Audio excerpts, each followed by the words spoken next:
साध संगत जी, अगर सतगुरु की ये बातें समझ गए तो हमेशा खुश रहना सीख जाएंगे। हमारा जो मन है तो ये दूसरों पर निर्भर है।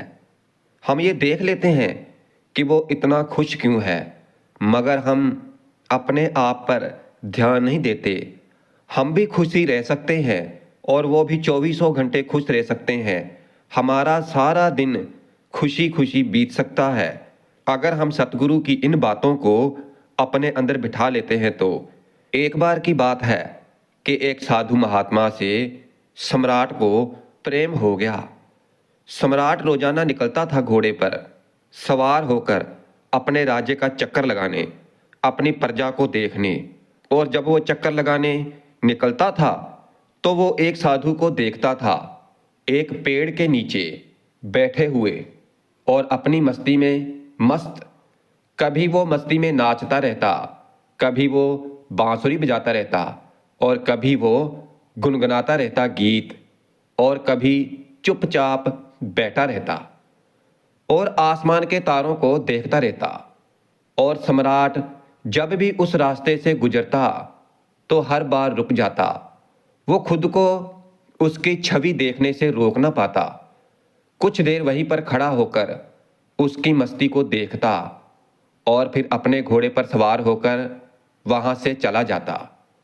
और फिर धीरे धीरे उस सम्राट को इतना रस आ गया उस साधु महात्मा में कि समय कब बीत जाता उसे पता ही नहीं चलता। और वो ये सब चुपचाप एक झाड़ी के पीछे खड़ा होकर देखता रहता उस साधु की मस्ती को। और मस्ती भी ऐसी थी कि खुद भी मस्त होकर महल वापस लौटता। और फिर ये उसका रोजाना का काम हो गया था। और फिर एक दिन इतना भाव अभोर हो गया कि जाकर साधु महात्मा के चरणों में गिर पड़ा और बोला कि महाराज, मैं आपको यहाँ पर और नहीं रहने दूंगा, क्योंकि बारिश का मौसम करीब आ गया है और ये एक पेड़ है, तो कैसे रहेंगे आप इस बारिश में इस पेड़ के नीचे। आप मेरे साथ मेरे महल चलो और मुझे आपकी सेवा का मौका दो। और फिर इतना सुनकर वो साधु महात्मा उठकर खड़ा हो गया। उसने अपनी झोली उठा ली और कहा कि चलो। पर यह देखकर सम्राट को बड़ा आश्चर्य हुआ। सम्राट कह तो रहा था कि महल चलो, मगर उसे प्रसन्नता होती ये सुनकर कि जब साधु कहता कि कौन सा महल, कैसा महल, हम जहाँ हैं तो वहीं खुश हैं, हम महल वगैरह में नहीं जाते, हमने तो कपड़े गहने महल इत्यादि का त्याग कर दिया है और तू हमें वही ले जा रहा है। सम्राट के मन में तो साधु से ये सब सुनने की अपेक्षा थी। अगर साधु ने ये सब कहा होता तो सम्राट उसके चरणों में गिरकर थोड़ी और विनती कर लेता, मगर साधु एक बार कहने पर ही चलने को तैयार हो गया। तो इससे सम्राट थोड़ा सदमे में आ गया। वो सोचने लगा कि कहीं मैंने कोई गलती तो नहीं कर दी है, कहीं इस साधु ने मेरे साथ कोई चालबाजी तो नहीं खेली है, इसने कोई महल में घुसने की तरकीब तो नहीं सोची। यहां पर बैठकर बांसुरी बजाता रहा, बजाता रहा, बजाता ही रहा, जब तक कि मैं इस पर मोहित नहीं हो गया।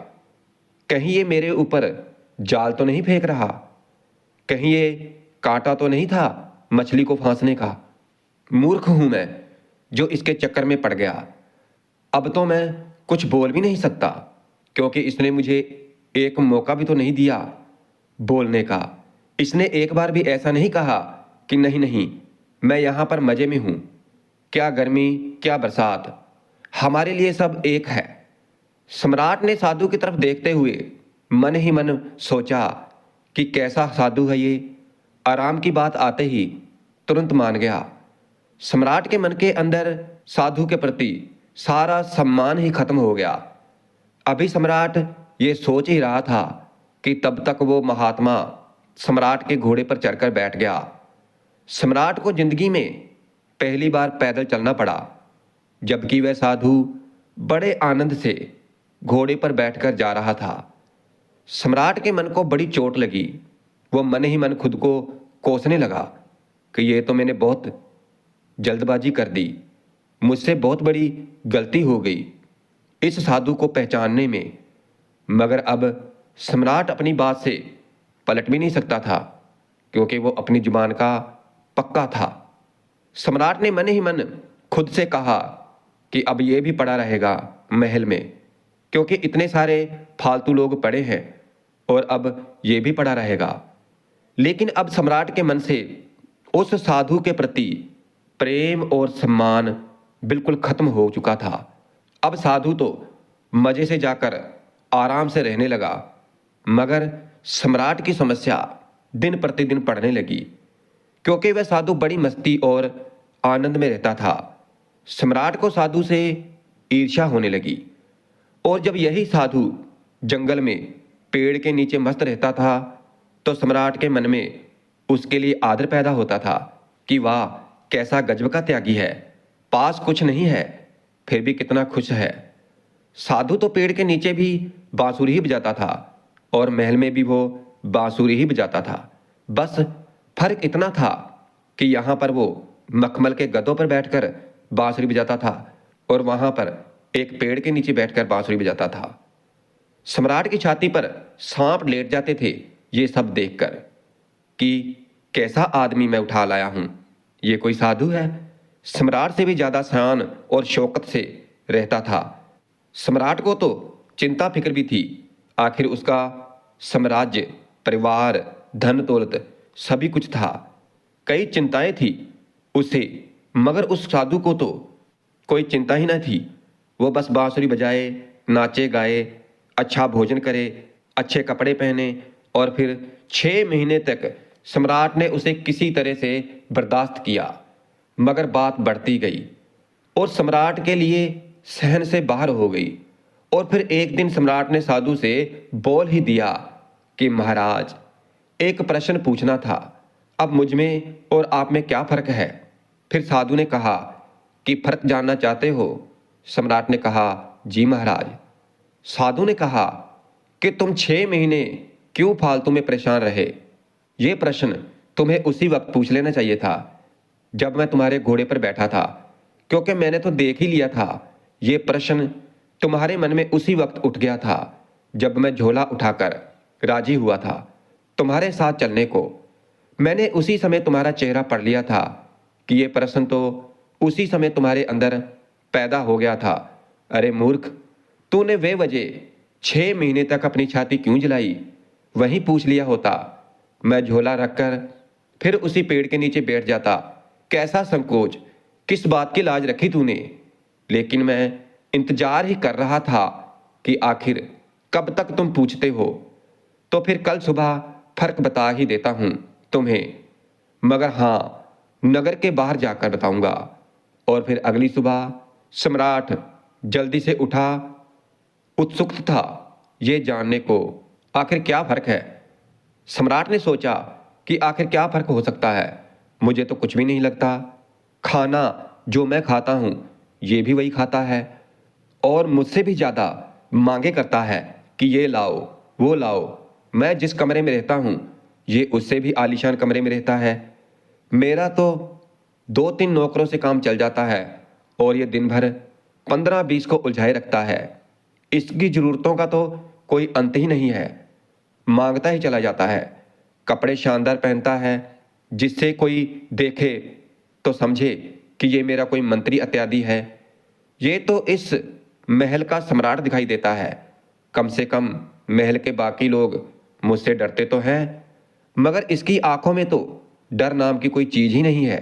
बस पूरा दिन ही अपनी मस्ती में मस्त होकर बांसुरी बजाता रहता है। अब देखूं तो सही कि आज क्या फर्क बतलाता है। और फिर सम्राट पहुंच गया सुबह सुबह साधु के कमरे में। वहां पहुंचकर देखा तो हैरान हुआ। देखा कि वो साधु वही पुराने फटे पुराने कपड़े पहने हुए जो वो उस दरख्त के नीचे पहनकर बैठता था, एक हाथ में झोला और दूसरे हाथ में बांसुरी लिए तैयार खड़ा था।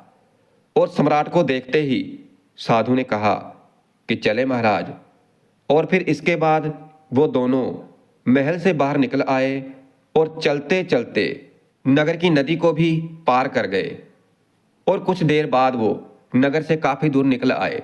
सम्राट ने पूछा कि अभी और कितना चलना है? साधु ने कहा, बस थोड़ी देर और चलते हैं। और फिर चलते चलते सुबह से दोपहर हो गई। फिर सम्राट ने कहा, बस अब मैं और आगे नहीं चल सकता, जो कहना है तो यहीं पर कह दीजिए। साधु ने कहा, मैं तो आगे जा रहा हूं, तुम साथ चलते हो कि नहीं? फिर सम्राट ने थोड़ा क्रोधित होते हुए कहा कि मैं कैसे चल सकता हूं? मैं तुम्हारी तरह फकीर थोड़ी ना हूं, जिसे किसी बात की कोई परवाह ही नहीं। मेरी बीवी, मेरे बच्चे, मेरी धन दौलत, मेरा साम्राज्य, ये सब कुछ मेरे से जुड़ा हुआ है। मैं ये सब कुछ छोड़कर तुम्हारे साथ क्यों चलूं? और फिर सम्राट की ये बात सुनकर साधु जोर से हंसने लगा और बोला कि बस यही फर्क है तुम में और मुझ में, कि मैं कहीं भी जा सकता हूं पर तुम नहीं जा सकते। मैं अच्छी बुरी हर परिस्थिति में खुश रह सकता हूं पर तुम नहीं रह सकते। जब मैं उस जंगली पेड़ के नीचे रहता था तो तब भी पूरी मस्ती में रहता था और अपने जीवन के एक एक पल को जीता था।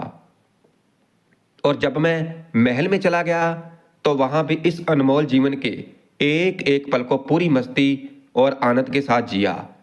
और अब जब मैं कहीं और चला जाऊंगा तो तब भी ऐसे ही जीऊंगा, क्योंकि हम जिस समय जहां होते हैं तो पूरी तरह वहीं पर होते हैं। हमारा शरीर और मन हमेशा एक साथ रहता है। हम ना तो अपने अतीत के बारे में सोचकर पश्चाताप करते हैं और ना ही अपने आने वाले कल की चिंता करके अपने आज को खराब करते हैं।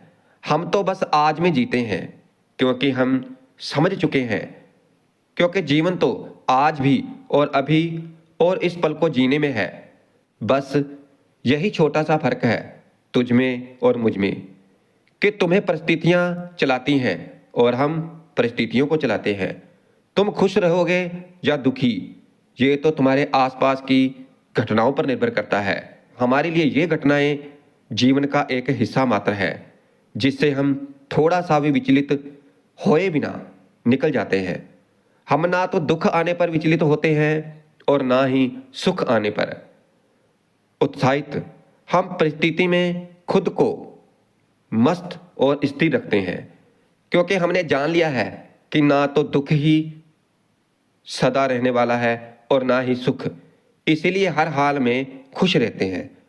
और फिर अचानक सम्राट को महसूस हुआ कि अरे, ये मैंने क्या कर दिया, इतने अद्भुत आदमी को गुवा दिया।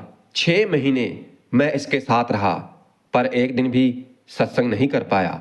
और सत्संग भी क्या करता, क्योंकि मेरे मन में तो यही चल रहा था कि ये तो एकदम साधारण आदमी निकला, खोटा शिक्का निकला, जिसके ऊपर सोने की पॉलिश पोती हुई थी और अंदर से मिट्टी निकला। ये सब विचार आते ही सम्राट ने तुरंत साधु के पैर पकड़ लिए और कहा कि नहीं महाराज, आगे नहीं जाने दूंगा।